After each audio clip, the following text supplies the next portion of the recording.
Welcome to NightStoryX Fear, where every whisper hides a secret and every story leaves a scar. If you dare to listen, then like, share, and subscribe before the darkness takes you. And tell us in the comments what haunts you the most. NightStoryX Fear, where fear never sleeps. I've been a mall security guard for about 4 years when I first met a dude called Craig. Guarding was something that I fell into around 2009 when the job market went and pooped its pants. The pay was okay, I didn't mind working nights, and some of the store clerks used to work us into their 20% employee discount, which was awesome. All my coworkers were pretty laid back too, including the boss. They were just regular guys bringing home a paycheck who didn't go looking for any trouble. But then Craig got hired, and right away, we all knew that he was different. Craig was a short, balding dude with glasses who was either at the end of his 30s or the beginning of his 40s. And word had it that he'd been a security guard ever since he dropped out of high school, and that meant for a while. But you'd never have guessed it from just looking at the guy. He was shy, quiet, and didn't strike me as someone who could handle himself if things got physical. But our boss said that he'd gotten amazing reviews from his references and hadn't taken a sick day in almost 6 years straight. Now, I guess you can't train that kind of a reliability into someone, and you gotta snatch it up where you can find it. So Craig got the job, and it wasn't long before I was working shifts with him. Now, including those in the parking lot, the mall had like 20-something security cameras, meaning a lot of our job was spent sitting in front of a giant bank of screens while watching for shoplifters and car thieves. In the daytime, we were the eyes in the sky and definitely much more of a reactive force than a proactive one. Night shifts were a different story altogether, but I'll get to that later. So one day, me and Craig were sitting in front of the screens. We can access each individual camera feed from the monitor on our computers, which we use to clip and store footage should we need to. But for the most part, we don't do that unless we've got a good reason to. So when I noticed how Craig was watching this one store without a break, I got kind of curious. When I noticed that he was watching the store that sold clothes and toys for the under fives, I asked if he'd spotted something suspicious. Now, it's kind of sad, but that store was one of the biggest shoplifting spots in the whole mall. I guess the junkies figured out that formula and baby clothes sold fast over at the Hundreds block, so it became a real problem after a while. But then when I asked him, Craig switched over to the camera feed of another store and sort of said something like, "Oh, never mind. It was nothing."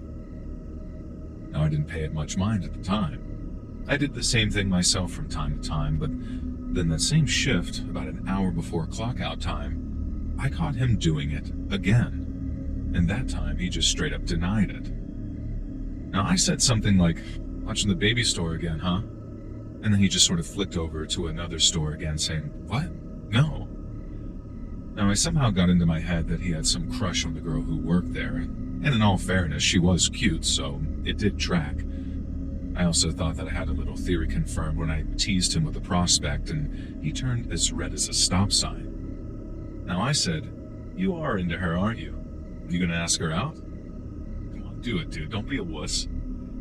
He didn't get mad or anything. He just told me to stop while trying to keep a grin off his face. I left him alone, but not enough being like, turns out you're human after all. You're alright, kid." I clocked out maybe an hour or two later, and Craig grinned as I said, "Hey, don't let anyone else catch you crushing on the baby store girl again. They'll think you're stalking her." Over the next month or so, I was on a sort of string of night shifts watching the mall overnight, and 2 of those shifts were spent with Craig. I didn't see him as creepy robot anymore, just a quiet guy who focused on what was in front of him. But I did give him hell about not asking the baby store girl out yet. I told him to live a little, because the worst she could say is no. That's not even like he had to go anywhere near the store during daylight hours either, not unless it was an emergency. But still, all he did was grin and tell me to just buzz off. Now, night shifts were different to days in that we actively patrolled the mall complex once every half hour. Now, one guy would leave the office and take a walk around, while the others stayed behind to watch his back from the screen bank. We wouldn't always keep our eyes glued to the screens, not unless the walker called on the radio. So as Craig was walking around the mall from the 2:30 a.m. patrol, I wasn't paying attention to what he was doing. And not until I happened to look up and see that one of the store's shutters had been partially open. Now right away, I radioed over to Craig saying, "Dude, one of the stores is unlocked." And then I had this weird sort of like twin moment of realization as two thoughts hit me at once. Craig wasn't answering his radio, and the store that was open was the baby clothes store. Now right away I'm thinking, uh-oh, Craig's in the baby store, mainly because we were not allowed to just walk into the stores after closing time, not unless something serious is going down. And since Craig was so reliable, I figured that there's no way that he'd be risking his job like that unless there was something wrong. So I grabbed my keys, and off I went to the baby clothes store. Now a few minutes later, I'm ducking under the half-raised shutter, yelling out, "Craig, you in here, buddy?" And immediately he responds, "Yeah, I'm here," and steps out from behind one of the displays. He almost scared the crap out of me, and then I asked what the hell he was doing, and he told me he thought he heard something from inside the store. Now I say, "Dude, why didn't you hit me up on the radio? That's why I'm here." As in, why I was sitting at the screen bank. Now he hears something, he calls it in, and I can see past the shutters and into the store with nothing but a swivel on my chair. So as soon as he said it, I knew his excuse was nonsense, and I reminded him of what he was doing might actually get his butt fired. It was like dealing with some dumb newbie.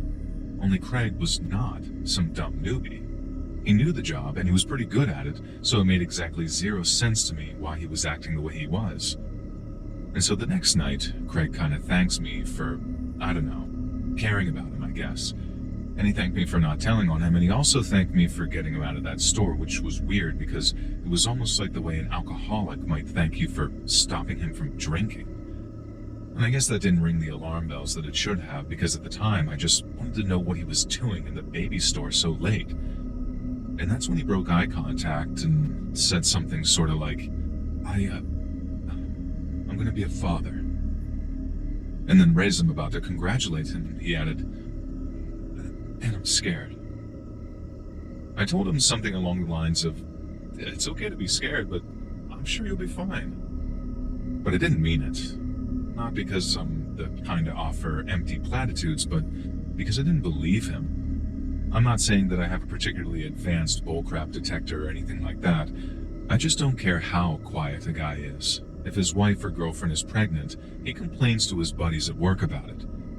Even if Craig wasn't the type to complain about it, I didn't buy him not bringing it up before that moment when I confronted him about that store. And I didn't all the way confront him, as in like I didn't call him out on complaining that he was going to be a dad. I just knew that from then on, that he was hiding something, or at least he was maybe hiding something. It was just enough to affect my opinion of him until I knew what that thing was, and when I found out, it was almost like a bomb going off. Craig acted nice and normal for the rest of the time we worked together. I didn't catch him staring at stores, and I didn't catch him in any stores after hours either. He was just Craig. Quiet, weird Craig who lied about having a pregnant baby mama because the next time I asked about it, he totally responded to me saying, "Huh? Oh, yeah, she's fine," when I asked about her. Now, I thought it was weird as hell to lie about something like that, and I hoped that the real reason wasn't like sinister or anything. But that, as it turned out, was nothing but wishful thinking. And on a day when I had to do night shift with Craig, a friend of mine sent a message to the Facebook group chat we shared. Now, the first notification read something like, "Chris sent a video," and then the rest were him sending things like, "Oh my god, LMAO, check out this loser freak." And he used to send tons of stuff like that to the group chat. Weird videos or memes and all that kind of stuff. And so sometimes they were really funny, and other times they made your skin crawl. In this case, the video was most definitely of the skin-crawling variety. When I opened it, all the camera showed was what looked like a kid's room. And then out of nowhere, a grown man dressed as a baby walked into the shot and then turned towards the camera. He was wearing one of those weird baby hats, the bonnets, and some makeup, and had this almost oversized pacifier in his mouth. So at first I didn't recognize him. But he had to take the pacifier out to speak, and when he did, I suddenly realized what I was looking at. It was Craig, the adult baby now babbling about mommy and having a full die-die, and then pretending to cry, saying, "Wah, wah, wah." I remember closing the video, and then just standing there in my kitchen for a second or two, just not really knowing what to do with myself. Obviously, one of the thoughts going through my head was, that's why Craig was in the goddamn baby store. He obviously couldn't wear any of the clothes there, but knowing why he was interested in them made my skin feel like it wanted to crawl off my bones. But then my other thoughts involved stuff like, was Craig dangerous? Was he some kind of PDF file whose thing was dressing up like a baby? I had no idea, and it's not like I wanted to dedicate any brain power to it either. It made me feel uneasy and very queasy thinking about Craig all dressed up like that, but it made me even queasier thinking that I had to spend 10 hours in the shopping mall with him, completely alone. I ended up calling my buddy Chris, the one who sent the video, to ask where he'd found it and how many people he'd sent it to. He said someone from his job sent it to him and that he'd sent it to just about everyone he knew, with obvious exceptions for family. Now that meant the video was going around town, so it wasn't going to be long until Craig got recognized for being the giant man baby in it. And while a heck of a lot of people were going to laugh their butts off at him, I knew that there would be people that thought he was a predator and would want to hurt him. But was he a predator? Or was he just some harmless weirdo? Now that was the real question, so that night while we were at work, I decided to just ask him about it. It was probably one of the most awkward and creepy exchanges of my entire life, and it took me like 3 hours to work up to it too. I wasn't scared of Craig, at least I wasn't physically intimidated by him, but if I confronted him on what was no doubt a deep, dark secret, what was to stop him from freaking out and pulling a knife on me or something? Even if he didn't and just straight up denied all knowledge, spending the rest of my shift with him was going to be awkward as hell, so it was definitely a period where I thought to myself, just mind your own business and let whatever happens happen. But I couldn't, and in the end, I asked him. The second I said, "Hey Craig, I saw this video today," he turned even redder than I had asked him if he had a crush. Now, I cut myself off after the day and just watched his reaction to sort of gauge it, and I swear to God, Craig started sweating right there in front of me. I told him I figured that he knew which video I was talking about, but he didn't move and he didn't say anything. He just stayed sat in his chair, eyes locked on the screen bank, swearing and shaking like he was coming down with some fever. I guess I didn't really know where to go from there. He'd already admitted it silently, but it was an admission all the same. And I don't think I expected him to do anything but deny it till he was blue in the face. And so once I had the admission, I went to what I consider the most important question of all, which was, "Craig, are you a weirdo for kids?" And then, and only then, did I get a reaction. His head spun around and he says, "No, it's not like that, dude. I swear to God, I'm not." It was a very strong reaction and one that had a pinch of outrage to it, and not the kind of "please believe me" that you get when someone is lying to save their skin. Now, I guess I never truly know for sure, but in the moment, his answer, it rang true and I believed him, but that still left the question of what the hell was he doing making those videos? And I guess it might sound a bit weird, but I kind of backed off on wanting to know why. I mean, I could probably take a shot in the dark and it wouldn't be too far off, but even if I knew, it wouldn't change anything. Craig was weird. Really weird, actually, but as far as I knew, he was harmless, and I actually kind of liked the guy too, so there was that. And then, because I liked him, I knew he didn't deserve what was definitely coming his way, and I told him to quite literally get the hell out of town. And Craig knew it too. He knew that once people saw that video, and knew the guy who made it was a security guard down at the mall, it wasn't just his job he'd be in danger of losing. And so even though his record was clean and I didn't personally believe that he was some kind of diddler, the best thing for him to do was leave town and start over someplace else. And once I was done giving my speech, Craig looked like he was searching for the right words, and then he burst into tears out of nowhere, and he didn't stop crying for a good couple of minutes. Now don't get me wrong, I didn't feel too bad for him. Uploading videos like that was dumb as hell, and it was only a matter of time before someone recognized him. But his dumb mistake had ruined his life, or at least it was going to ruin his life if he didn't find someplace far away to live, and fast. Well, that was the last I saw of Craig. When we clocked out, he thanked me for letting him know that his video was going viral, and then told me that I might not see him around much anymore. I told him I was sorry to hear that, but it was for the best. He needed a fresh start someplace else, and he needed to fix whatever needed fixing so he didn't feel the need to put that kind of crap online. Because it was either going to get him hurt, or, this was half the reason I felt very little sympathy for him, I felt like whatever his thing was specifically, it had the potential to turn into something dangerous. Like maybe he was telling the truth when I asked him if he wasn't some kid like her or not, but people change, right? For better and for worse. And a dude who dresses up like a baby and chooses to do so in some skimpy little diaper thing and not like a onesie, that stuff's gotta have the potential to get worse. I don't care what anyone says, and I say that as a father of 2 daughters. Craig was gone by the time everyone realized what he was posting.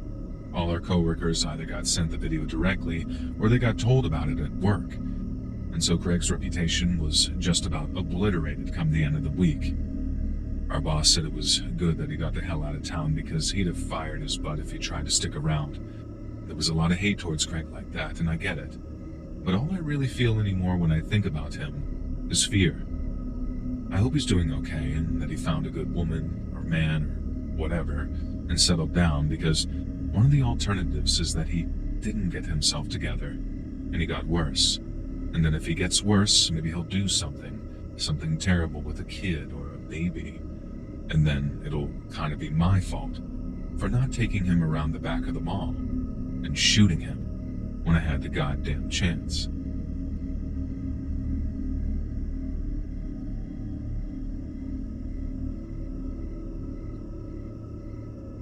I've worked in medical science for nearly 20 years now, mostly as a lab technician, but also as a coordinator and principal investigator.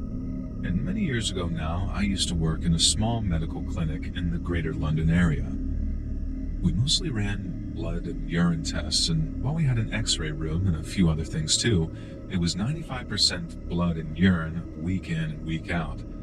And as you can imagine, we're exceptionally careful when handling samples. I can't imagine many of you have received calls saying, we misplaced that blood you gave us, can you come back and give us some more? And that's because we're really careful with them. And so one day, when one of our nurses came to us saying that he dropped our sample, our first thought was concern, and not for the bloody sample, but for him. Now, I don't want to use his real name because that'll give away which clinic this took place in, so I'll just call him Dave. And when Dave dropped a sample, I was worried that he might not be feeling well. When I asked him what happened, Dave said that the beaker dropped from his grip after he suddenly became lightheaded.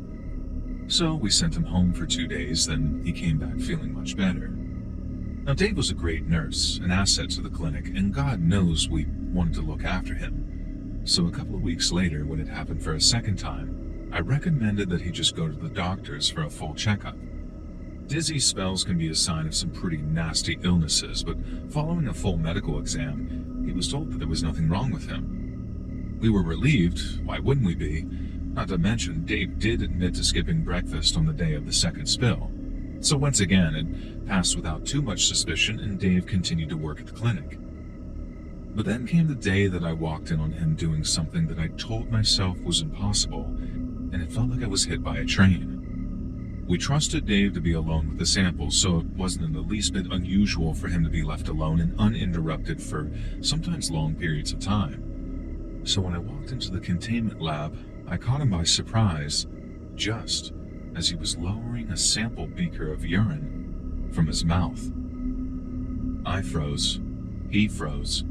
Then he dropped the beaker to the floor and mumbled something like, "I dropped it." But it was too late. I'd seen everything, and there was no unseeing it either. Dave begged me not to tell anyone. He swore that he'd never do it again, and even offered me money to keep quiet. But what else could I do? To say his behavior constituted gross misconduct would be putting it mildly, and we simply couldn't have anyone with such inclinations around the clinic. End of story. As you can imagine, it was quite a big deal, but all the General Medical Council was interested in was keeping it out of the papers. So when Dave just sort of disappeared, it suited everyone just fine. It was the end of our problem, but not the end of his problem, because procedure stated that we pass on what we'd learned to the police. Dave had broken laws pertaining to the mishandling of biological materials, which covers everything from blood to stool samples. It was unlikely that he'd be locked up. A first offense would get him a fine and suspended sentence at most, so we were told, but he'd never be able to work in the health service ever again. His life as he knew it was over. But to be fair, he probably should have thought about that before he decided to take a shot of piss right as I walked in. Now anyway, life moves on without Dave, and although we missed his skills and experience, we did not miss the feeling of knowing that there was someone like that working amongst us. I think it was like 6 or 7 weeks, long enough that we'd almost let the whole sorry episode slip from our minds, or at least I personally almost had anyway. And then one day, after driving home from work, a car pulled into my driveway behind me, having followed me home from the clinic to block me in. Now, I knew who it was the moment I saw the car. I'd seen that car almost every day in the clinic's car park for almost 3 years. It was Dave's car, and he had followed me home. He walked down my driveway towards me as I got out of my car, shouting at him to get away from my house before I called the police. Now, I made such a racket that my husband actually came out, and our kids watched from the front window as he walked Dave back up the driveway. He wasn't polite about it either, neither of them were, and Dave only started to back off once my husband had promised to bounce his head off the concrete. We reported him to the police, but since Dave was out on bail, there wasn't much that they could do unless they caught him in the act of actually threatening us. All they could do as it stood was warn him to stay away from me, or his attempts to do so would constitute harassment. But it didn't stop him, and things only got worse. It all culminated with Dave trying to drive me off the road one evening when I was on my way home from work. I knew I was in trouble from the second I looked in my rear view and saw his car in the road behind me. I just didn't think that he was mental enough to try and scare me in such a dangerous situation. I don't think he wanted me dead. Or maybe he did, who knows.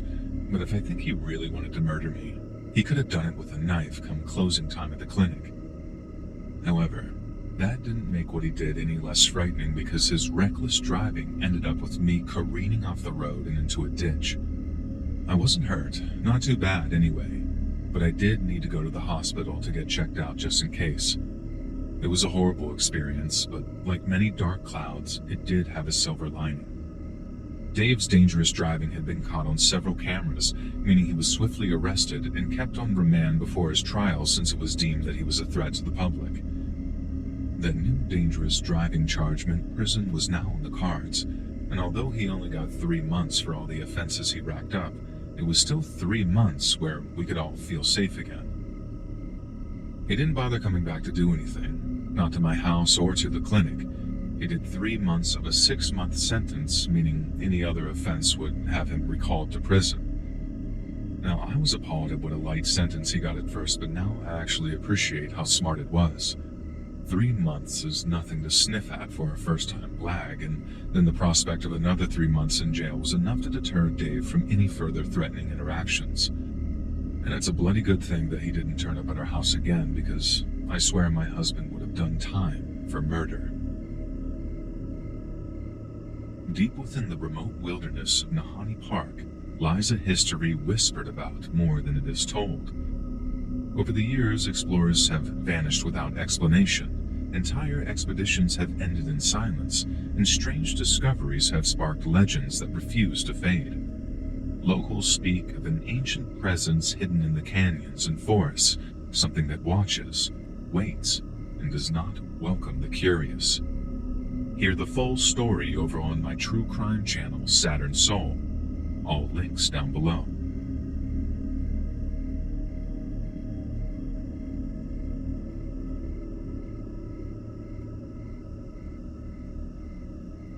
Hey Joel, I'm a comedy writer, and while these days I do okay, I even got my name in the credits of a show on Hulu, that's not always been the case. In the beginning, it was a grind. Trying to transition from being a commis chef to a comedy writer was not the easiest, let's just say that.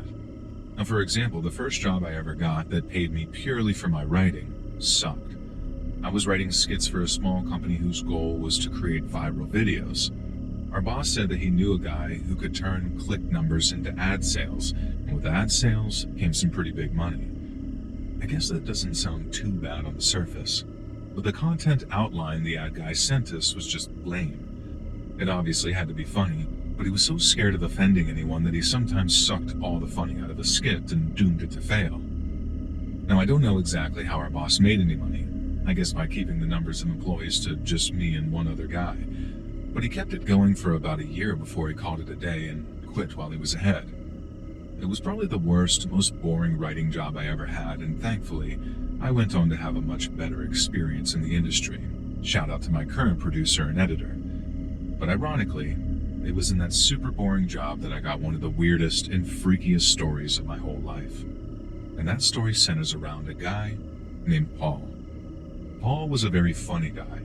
He grew up in Quincy, Massachusetts, not too far from me, and although his sense of humor was drier than a bucket of sand, he was easily one of the smartest, funny people I'd ever met. But he also happened to be really, really weird, too. He never ever joined me and the boss man for beers after work. Even on his birthday, he just wanted to go straight home to do whatever he did there. And we had next to no idea what that was because he only ever gave monosyllabic replies to any and all questions about his personal life. And the only thing we knew for certain was that he didn't have a girlfriend or wife and that he didn't have any kids either. So what he did alone in that apartment of his was just a complete mystery. Neither me nor my boss chose to probe too much. He was a chill guy and he made our lives way easier by writing very good but very clean skits. Now, I wanted to push him to find a girl or something because it's true that a good sense of humor is a huge aphrodisiac. But like I said, I was his coworker, not his grandma, so I refrained from asking, "Have you found any nice girls, sweetheart?" But then imagine my surprise when I was working in the office one day and I heard a female voice coming from the communal room. I didn't go running to see who it was, I just kind of listened in for a second, sort of like, "Dude, does Paul have a lady friend over?" Now, I stayed put, not wanting to cramp his style and all of that, but I was still quietly thinking, way to go, Paul. At least until I crept closer to my office door and heard the lady's voice a little clearer. And she sounded old. Not really old, but way older than Paul's regular dating range. So when the voices died down and I heard Paul walking back to his office, I went over to ask who the special lady was.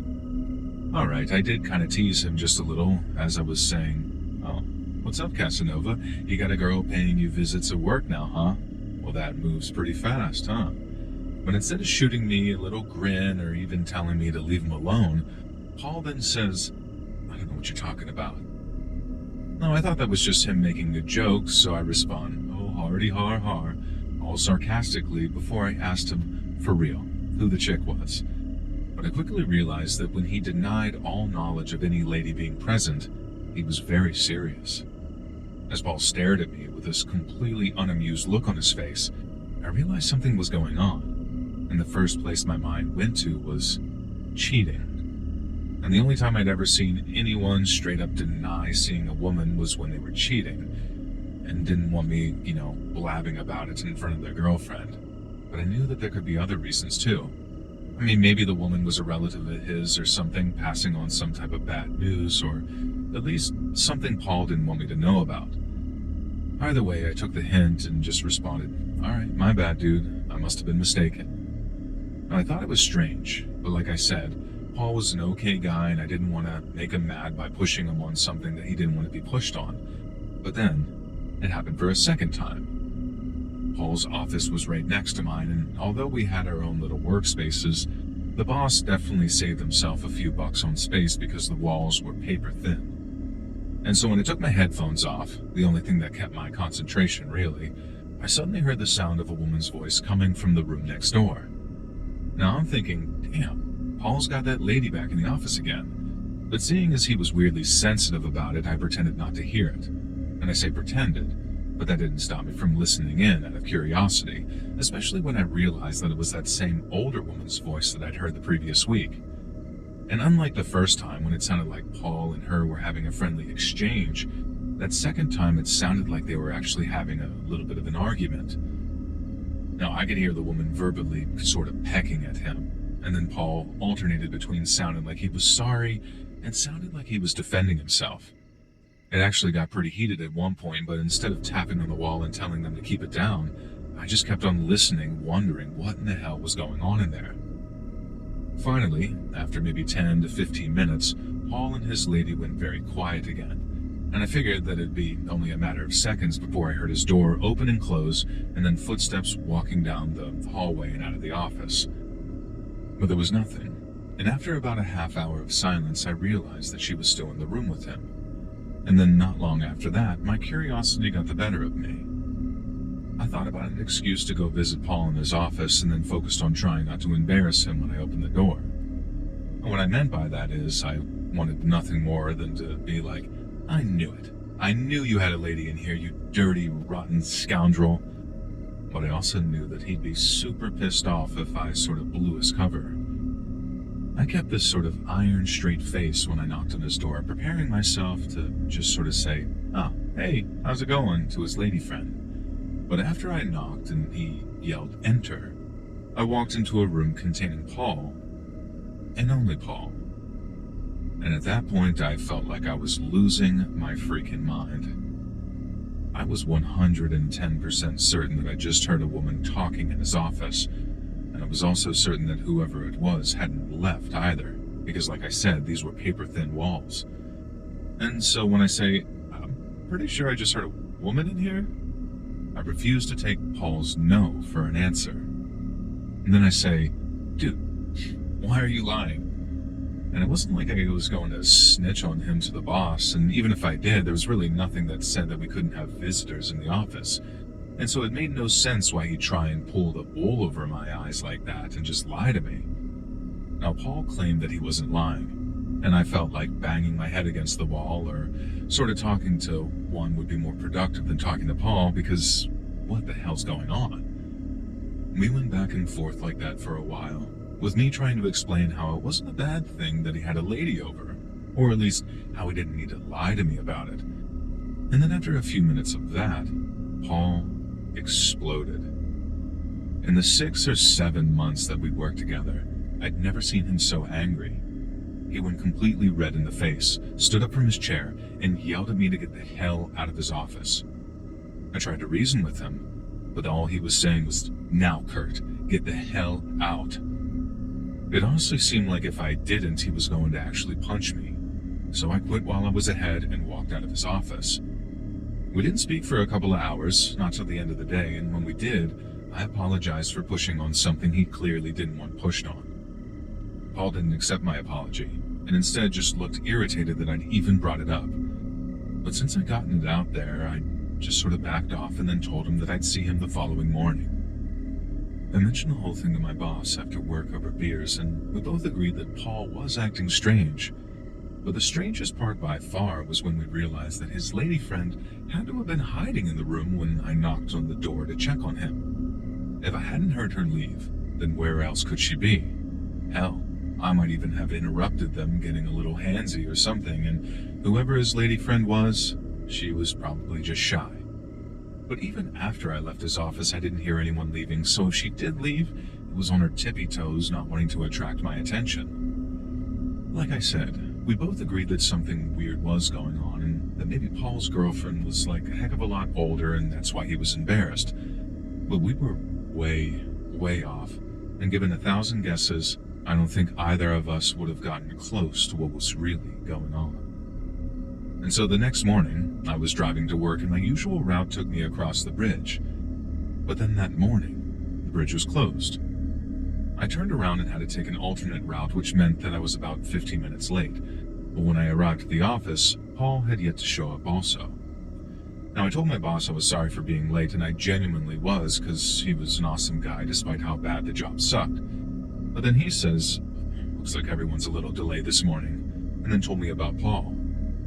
I figured that he probably took the same route I did, meaning the same bridge, so it was probably one of those who got stuck in the very same jam I escaped by turning around. And we both figured that he'd showed up within the hour, or maybe a little longer if the jam was as bad as I thought it was. but I think only like 10 or 15 minutes went by before my boss knocked on my office door with some news.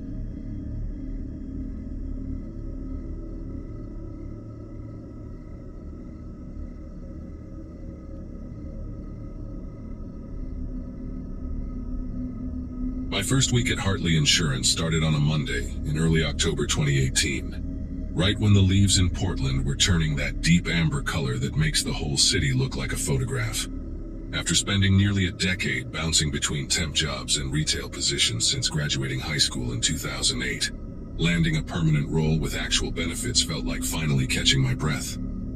The office was one of those renovated buildings downtown, exposed brick walls and too much fluorescent lighting. But I remember walking in and thinking this was my chance to build something stable. My cubicle was on the 3rd floor, wedged between a filing cabinet and a window that overlooked the parking garage. Human Resources paired me with a senior claims processor named Boyd Whitmore for my training period, which they said would last about 3 weeks. He had been with the company for 11 years, and everyone spoke about him like he was some kind of institution. When we shook hands that first morning, he held on just a beat longer than normal, looked me dead in the eyes, and said he was going to take really good care of me. Boyd was somewhere in his mid-40s, with thinning gray hair that he combed straight back, and these pale blue eyes that never seemed to blink at a normal rate. He wore the same rotation of 3 polo shirts throughout the week, always tucked into khakis that were ironed with military precision. During those initial days, he was thorough and patient, explaining the claims software step by step, never making me feel stupid for asking questions. But even then, there were small things that made me pause. He would stand behind my chair while I worked, close enough that I could smell his coffee breath on my neck, narrating everything I typed. When I mentioned grabbing lunch from the break room, he insisted on joining me every single time, positioning himself between me and the door. By the end of that first week, he knew my full name, my address from some onboarding paperwork he claimed to have glimpsed, and the fact that I lived alone in an apartment complex off Hawthorne Street. I told myself he was just being friendly, that this was what mentorship looked like in a corporate environment. I had no idea how wrong I was. The second week is when things started to shift. Boyd began sharing personal details about his life that felt wildly inappropriate for a professional setting, let alone someone I had known for only 7 days. He told me about his divorce, which had happened 4 years prior, and how his ex-wife had taken everything from him, including his dignity. He described the empty apartment he went home to every night, the silence that greeted him when he unlocked the door, the way he sometimes forgot to eat dinner because there was no one there to remind him. These conversations always happened when we were alone, usually in the small conference room where he conducted my training sessions with the door closed. He would pause mid-explanation about a claims procedure, stare at some fixed point on the wall, and then launch into another confession about his loneliness. I tried to be sympathetic at first, offering the kind of vague, supportive statements you give to acquaintances going through a hard time. But then he grabbed my hand across the table one afternoon, squeezed it tight, and told me I was the only person who truly understood him. I pulled my hand back and made some excuse about needing to use the restroom. When I looked in the bathroom mirror, my face had gone pale, and there was this tight knot forming in my chest that would become a permanent fixture over the following weeks. After that incident, I started noticing how Boyd had positioned himself as a barrier between me and the rest of the office. Whenever someone stopped by my cubicle to introduce themselves, he would materialize within seconds, steering the conversation back to work, or finding some reason to pull me away. A woman named Heather from accounting tried to invite me to a Friday happy hour during my 3rd week, and Boyd intercepted before I could even respond, telling her that I was still in training and needed to focus. He said it with this polite smile plastered on his face, but his tone left no room for argument. Heather gave me this look, eyebrows slightly raised like she was trying to communicate something without words. I wish I had paid more attention to that look. I wish I had followed her to her desk and asked what she knew about Boyd Whitmore that I clearly did not.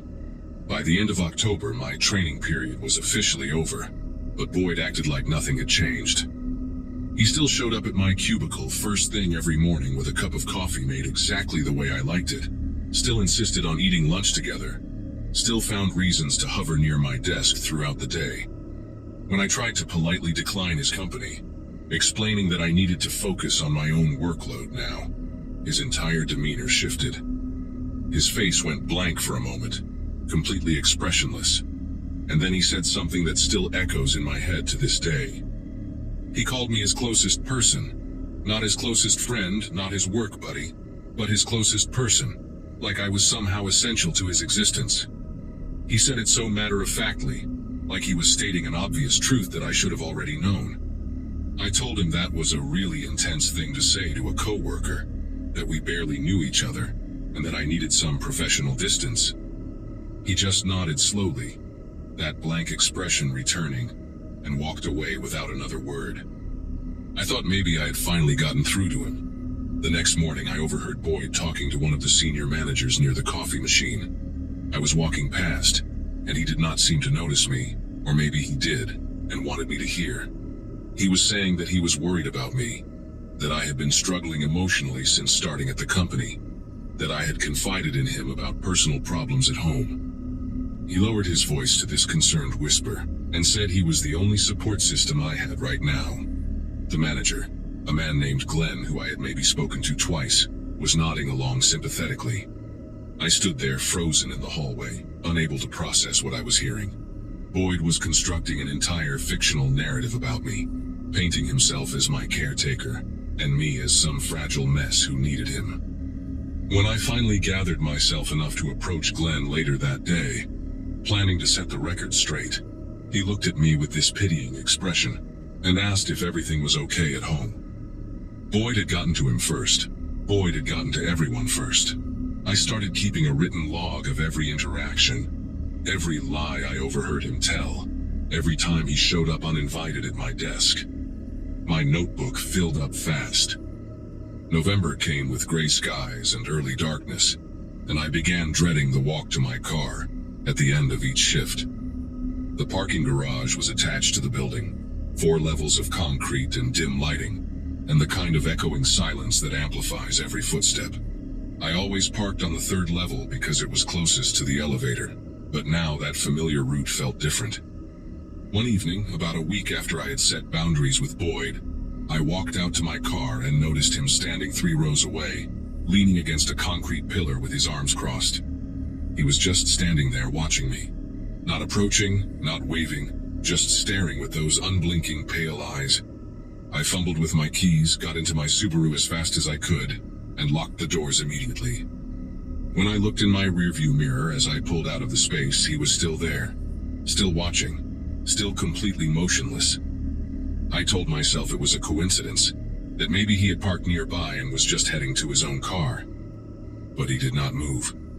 He just stood there until I turned the corner and lost sight of him. It happened again the next night, and the night after that. Boyd would always be somewhere in the garage when I left, never in the same spot twice, but always positioned so that he had a clear view of my car. Sometimes he would be sitting on the hood of his own vehicle, a faded green sedan that looked like it had not been washed in years.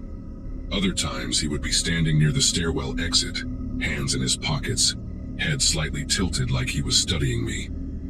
He never said anything, never approached, never acknowledged that what he was doing was deeply disturbing. It was always just that silent presence, that unwavering stare. I started varying my departure times, leaving 15 minutes early or staying an hour late, but somehow he always knew. No matter when I walked out to that garage, Boyd Whitmore would be there waiting. I mentioned it to Heather one morning, pulling her aside in the break room where Boyd could not see us. She went quiet for a moment, then told me something that made my whole body go cold. She said there had been another woman before me, a claims processor who started about 2 years ago and quit after only 4 months. Heather said nobody talked about it, but the woman had filed a complaint with HR before she left. Nothing ever came of it. Boyd was too valuable, too senior, too protected. I filed my own complaint with HR the following Monday, bringing my notebook full of documentation and trying to keep my voice steady as I explained everything to a woman named Diane, who sat behind a desk covered in motivational posters. She listened, nodded in all the right places, took notes on a yellow legal pad, and assured me the company took these matters very seriously. She said they would investigate and get back to me within 2 weeks. Those 2 weeks passed without a single word. When I finally followed up, Diane told me that after reviewing the situation, they had determined Boyd's behavior did not constitute harassment under company policy. She said he was simply being friendly, and that perhaps I had misinterpreted his intentions. I asked about the parking garage incidents, about him waiting for me every single night, and she actually smiled and said that employees were allowed to use the parking facilities at any time. There was nothing they could do. I walked out of that office feeling like the walls were closing in, like I was trapped in some nightmare, where the rules did not apply to the person hurting me. That night, when I saw Boyd standing at the garage exit with his arms folded across his chest, he lifted one hand and gave me a slow wave. He knew I had reported him, and he knew nothing would happen. The day everything changed started like any other Thursday in mid-November. I got to work early, hoping to avoid Boyd in the morning, but he was already at my cubicle when I stepped off the elevator. He had brought me coffee again, that same cup with 2 sugars, and he was sitting in my chair like he belonged there. When he saw me, he stood up and held out the cup with both hands like an offering. I told him I did not want it, that I needed him to leave my workspace immediately, that I was documenting everything for a potential legal case. Something flickered behind his eyes when I said that, something quick and dark that disappeared as fast as it came. He set the coffee down on my desk very slowly, very deliberately, and then he leaned in close enough that I could see the individual pores on his face. He whispered that I was making a mistake, that he was the only one who truly cared about me, that everyone else in this office was just pretending. He said I would regret pushing him away. Then he straightened up, smoothed down his polo shirt, and walked back to his own desk like nothing had happened. My legs felt weak. I had to sit down in my chair, the same chair he had just been sitting in, and I could still feel the warmth from his body on the fabric. That evening, I did not go to the parking garage alone. I had called my older brother Nathan during my lunch break, voice cracking as I explained what had been happening for the past 6 weeks. He drove an hour from Salem to meet me at the office, and when 5 o'clock came, we walked to the garage together. Nathan is a big guy, former college linebacker, the kind of person whose presence alone makes you feel safer. Boyd was there, of course, standing near the elevator doors on the 3rd level with that same blank expression. But when he saw Nathan walking beside me, something shifted. His face twitched, just slightly, like a glitch in a mask he had been wearing. Nathan stared him down the entire walk to my car, not saying a word, just making it absolutely clear that I was not alone anymore. Boyd did not wave that night. He did not move at all. He just watched us drive away, and in my rearview mirror, I saw him take out his phone and start typing something. I did not sleep well that night, wondering what message he was composing, who he was telling lies to now. The next morning, I walked into the office and went straight to Glenn, the senior manager, before Boyd could intercept me. I told him everything in a calm, measured voice, including the threat from the day before, and the fact that Boyd had been waiting in the garage every single night. I told him about the previous woman who had quit, about the HR complaint that went nowhere, about how this pattern was going to keep repeating unless someone actually did something. Glenn looked uncomfortable, shifting in his seat, avoiding eye contact. He said he would talk to Boyd, that maybe there had been some misunderstandings. I told him that was not good enough, that I had already consulted with a lawyer and was prepared to take legal action against both Boyd and the company if this continued. That got his attention. His whole posture changed, and he asked me to give him 24 hours. The next day, I received an email from HR informing me that Boyd Whitmore had been placed on administrative leave, pending a formal investigation. 2 weeks later, he was terminated. I never saw him in the parking garage again. I wish I could say that was the end of it, that Boyd disappeared from my life completely after his termination. For about 3 months, things were quiet. I started making friends at the office, finally went to those Friday happy hours with Heather. and slowly felt the tension drain from my shoulders every time I walked to my car without seeing anyone waiting in the shadows. But then, in February, I got a letter in the mail with no return address. Inside was a single photograph of me walking into my apartment building, taken from across the street. On the back, written in neat handwriting, were the words, "I still think about you." I called the police that same day and filed for a restraining order. The judge granted it after I presented my documentation, my notebook full of dates and incidents, the photograph, and a statement from Heather about the previous employee. Boyd violated the order once, showing up at a grocery store where I was shopping, standing at the end of the aisle just watching me. He was arrested, spent 3 days in jail, and after that, I never saw him again. I moved to a different part of the city 6 months later, got a new job at a smaller company, where I actually felt valued, and tried to rebuild some sense of normalcy. It has been almost 7 years now, and sometimes I still check my rearview mirror when I leave work. Sometimes I still feel a chill when a coworker stands too close or offers to bring me coffee. The thing that sticks with me most is not the fear, though that was real enough. It is the way everyone around me dismissed what was happening until I threatened to make it their problem. Boyd Whitmore spent 11 years at that company doing this to women, and nothing changed until lawyers got involved. I think about that other woman sometimes, the one who quit before me, and I wonder if she is okay, if she moved on, if she still looks over her shoulder in parking garages. I tell this story now because I want people to understand that predators do not always look like monsters. Sometimes they look like helpful coworkers with coffee and encouraging sticky notes. Sometimes they wear khakis and polo shirts and speak so softly, you have to lean in close to hear them. Trust your instincts, document everything, and do not let anyone make you feel crazy for protecting yourself.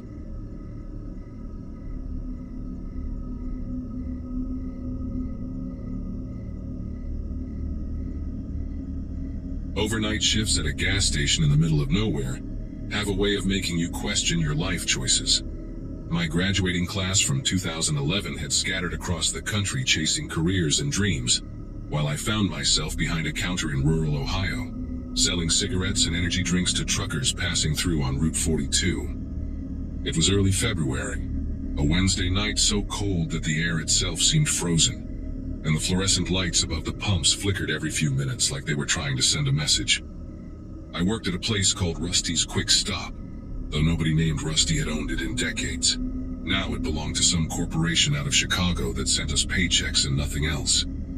My shift partner that night was a guy named Boyd Pittman, a wiry man in his early 40s with deep-set eyes and a patchy beard that never quite filled in right. Boyd had been working there longer than anyone could remember, and he had this habit of humming old country songs under his breath while he restocked the coolers. We got along fine, mostly because neither of us felt the need to fill the silence with meaningless chatter. The trouble started around 11:30, when a customer pulled up in a beat-up Chevy pickup with rust eating through the wheel wells. He was a heavy-set guy in a camo jacket, the kind of regular we saw every week buying the same pack of Marlboro Reds and a tall boy of Bud Light. I was in the back doing inventory when I heard voices rising at the front counter. Not shouting exactly, but that tense, clipped tone people use right before things go sideways. By the time I came through the storage room door, the customer was already leaving, slamming the glass door hard enough to rattle the whole frame. Story 1. The Spanish Moss Witness. Savannah, Georgia. Location: a private historic carriage house in Savannah's historic district. The air in Savannah, even in late October, was thick and heavy, smelling of jasmine and salt marsh. For their wedding night, Amelia and Ryan bypassed the grand hotels, choosing instead a restored 18th century carriage house tucked behind iron gates on Jones Street. It had original heart pine floors, exposed brick, and a massive 4-poster bed draped in white linen, a sanctuary of old southern charm and absolute privacy. The exhaustion of the day, the vows, the laughter, the endless champagne hit them simultaneously. They stumbled upstairs, the scent of Amelia's gardenia perfume mixing with Ryan's cologne. The process of shedding their formal wear was a slow, loving ritual. Ryan gently unzipped the intricate lace of her gown, kissing the soft skin of her back as the heavy fabric slid to the floor. Later, they stood together in the soft bathroom light, sharing quiet whispers and the first truly private embraces of their married life. The vulnerability of that moment, stripped down to their deepest, tired affection, was their greatest treasure. Ryan was already asleep, his arm draped possessively over her waist, before Amelia finished washing off her makeup. She lay beside him, the room lit only by the distant amber glow filtering through the shears. His steady, warm presence was comforting, a solid anchor against the ancient quiet of the house. That's when she heard it, a soft, wet thump from the corner of the room. She froze. It happened again, closer. It sounded like something heavy and damp hitting the wooden floor, followed by the faint scrape of something dragging. "Ryan?" she whispered, attempting to stir him, but his breathing was deep and even. She squinted into the darkness. Where the light hit the wall, she saw a shadow. It was tall, impossibly thin, and seemed to be draped in something long and fibrous, like the Spanish moss outside, but moving. It wasn't walking, it was oozing its way along the baseboards toward the bed. A chilling thought struck her. In Savannah, they say the Spanish moss only grows on trees where a life ended tragically. The entity reached the foot of the bed. Now Amelia could hear the movement clearly, a subtle, sticky sound like a slug crossing glass. A faint, low, shuddering sigh came from right beside her ear. She turned her head an inch. Ryan's eyes were open, but they weren't looking at her. They were wide, milky white, and fixed on the ceiling. His mouth was slightly agape, revealing teeth she felt were too long, too sharp. His arm, still heavy on her waist, suddenly tightened with a grip that bruised. "Welcome to the family," a voice whispered from his throat, but it wasn't Ryan's voice. It was dry and brittle, like old leaves crushing together. "I've been waiting for the new owner of the veil." She screamed and scrambled off the bed, stumbling over the discarded dress. She hit the floor and crab-walked backward, her eyes locked on her husband, whose face was still partially buried in the pillow where they had shared such tenderness just an hour before. Ryan, or the thing wearing his face, didn't move. It simply lifted a hand and reached toward her face, its fingers unnaturally extended, long and thin like dried twigs. As the hand moved into the patch of light, she saw it was coated not in dirt, but in a fine gray silken cobweb. the same fibrous material that covered the shadowy shape that had crawled to the bed. It reached for the single gold wedding band glinting on her finger. She scrambled out the door and down the grand staircase, the image of her husband's vacant, possessed eyes burned into her mind. When she reached the iron gates and looked up at the window, the amber light was gone. All she saw was the dark, draped silhouette of the Spanish moss, hanging and swaying, waiting for its next witness.